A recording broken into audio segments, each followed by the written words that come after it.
just to help them, again, become more functional, more independent with this. So this is still a rehabilitative framework where we're going to basically work with their strengths as opposed to their weaknesses, so we're going to go on their strong side. You know, what are some patient populations to be relevant to? Certainly those that have had stroke, those that have had traumatic brain injury, those that have multiple sclerosis, you know, any type of person that might have some type of movement issue due to some of these types of conditions. Would it be a good thing to use with someone that just had their hip replaced? No. Same thing with bed mobility. Generally that's the people that we're kind of focusing on. Okay, so Andrew's going to give me a hand here. Let me have a seat in the wheelchair. So the left side is going to be affected here. First thing we're going to do is a minimal transfer. Again, get Andrew from point A to point B, help him more with his independence. Minimum transfer, he can do most of this on his own. He needs 25% or less of my assistance, so this is not a big one. Big thing here is we're going to implement those same skills with sit to stand, maybe.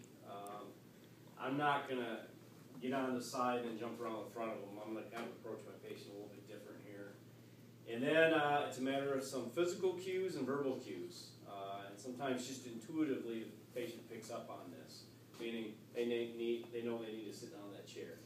So when they stand up, it's a matter of moving my feet to the point where I end up getting my knees to the chair. So get our patients in proper position with their legs, and maybe sit straight up. Good. All right. Good. Now what we're going to do, Andrew, is we're going to stand up and count to 3. Okay. Once we stand up on the count of 3, I'm just going to have you stay nice and straight. And then what we're going to do is we're going to move our feet to the point where we sit down on this chair. So the other thing is, with this transfer, minimal. My conservation of H, I typically have it a little bit extended. When I get into a maximal transfer, I'm right in there with my patient. But I'm going to give them as much freedom of movement as possible, particularly to lean forward. What am I also? And some of you are going to make this mistake in your lab practice, and it's going to cost you big time. You're going to be doing this. You're going to be here, and you're going to transfer your patient that way. You got to know where you're going. So you need to be in the position you take your patient. Okay? Now, I'm on this side. I'm not on this side. I'm, you know, depending on how you feel with this, you could go with more of a staggered stance. You might want to go with, a staggered stance. You could go with a parallel stance. Minimal transfer, give them as much room to move. So I'm here, lowering my center of gravity by bending my knees and my hips. Not bending over here. Bend your knees and hips. I'm here. And count of 3, Andrew. 1, 2, and lean forward and come up. Good. Excellent. I mean, you can do most of this on its own. Okay, now, bring this leg forward. Excellent. Good. Hand now. Keep bringing this leg back. Good. This leg back. All right. We're there yet? Make sure you bring this leg back again. Again, the person might intuitively do it, or you got to give them some physical cues, maybe some verbal cues. Okay, and back of our legs touching that seat. Can you feel it? Okay. Now what I want you to do is just gracefully sit down. No plopping. That means you're going to have to lean towards me and just sit down. Okay, that's as easy as a minimal transfer is. If you go back to the chair, moderate transfers are going to look more like this. Moderate transfer can be, even though it's 50-50, this is where it gets more difficult.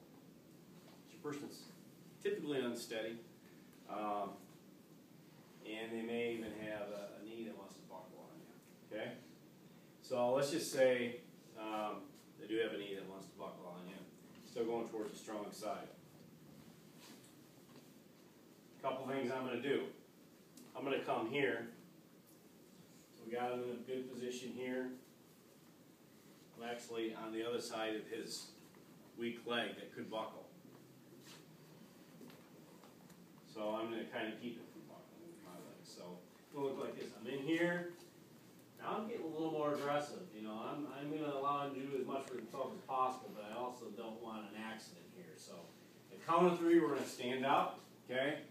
And sometimes you need to pull him in the direction that you want him to go. You know, that's the hip flexion and coming up.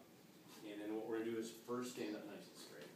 And then eventually we'll want to end up in that chair. 1, I'm counting 3, 2, and come on up, up, up, up, up, up. Good. See how my leg is in case that leg wants to buckle? My left leg? No, if you don't have that issue, go ahead and just sit down. If you don't have that issue, you're just dealing with an issue of mobility, I'm probably not going to do that, okay? I'm going to go with, I've changed my stance. I went from more parallel with minimal assist, give them all that room, to now where I need to literally get in between his legs with more staggered stance. On the affected side, 1, 2, and stand. Up, good, good. Good, all right, now, bring this leg forward. Good, excellent. Can you bring this leg, there you go, backwards. Bring this one forward, good. Back, good, back. Sorry, we got it. Perfect. Okay, now, if we sit down, we're only sitting in half of that chair, so hang tight. I can, we're going to get the wheelchair out of the way. Move the chair, we're going to do something. Let's go ahead and take this to your right. Good. One more step back. Good. One more step back. Okay, ready? We're going to sit down. You're not going to plop. Okay? Lean into me and sit down. Lean into me and sit down. Good, good, good, good, good. All right. So it's just a lot more assistance on your behalf. Final one is max transfer. And this is max transfer / pivot transfer. Okay, so this one simply means is the goal is not so much to help this person become more functionally independent with transferring themselves, it's to take them from point A to point B. So you're not helping me, okay? Okay. But I will get you the chair. Trust me. That's right. And it's not going to be strength, okay? I don't have that much strength, so I'm going to have to use momentum, okay? So the big thing with Andrew is I need to pull him towards me, get his bottom up off of that seat, and make that move, okay? So I'm going to get those feet positioned right. I'm going to get them into me. And notice now my conservation of age. Not only do I have a really staggered stance, I'm right in between his legs, I am really, I've really diminished that conservation of age. I'm on the side that I'm taking him, and by golly, if I don't need someone else, believe me, if you're ever in a situation where you're not comfortable transferring someone, get help. It's okay to do that. 1, 2, and 3. Okay? It's not lifting. It's getting that momentum here so the seat pops up from the seat and making that pivot. It's not a matter of brute strength. Go ahead and sit in there again. Again, I'm trying to minimize my spinal torque, my twisting, so I don't get hurt. Close up that conservation of age. Count of 3, we're going to make this pivot transfer here. Help you go to this chair. 1, 2, and notice that I'm already on this side. I have an open stance here, somewhat staggered, and I'm going to really pull Andrew up and make that pivot. Momentum. So with your wheelchair, you're going to have to structure that so you take off the armrest, take off the other barriers, which could be the leg rest. So let's go ahead and start those 3 levels.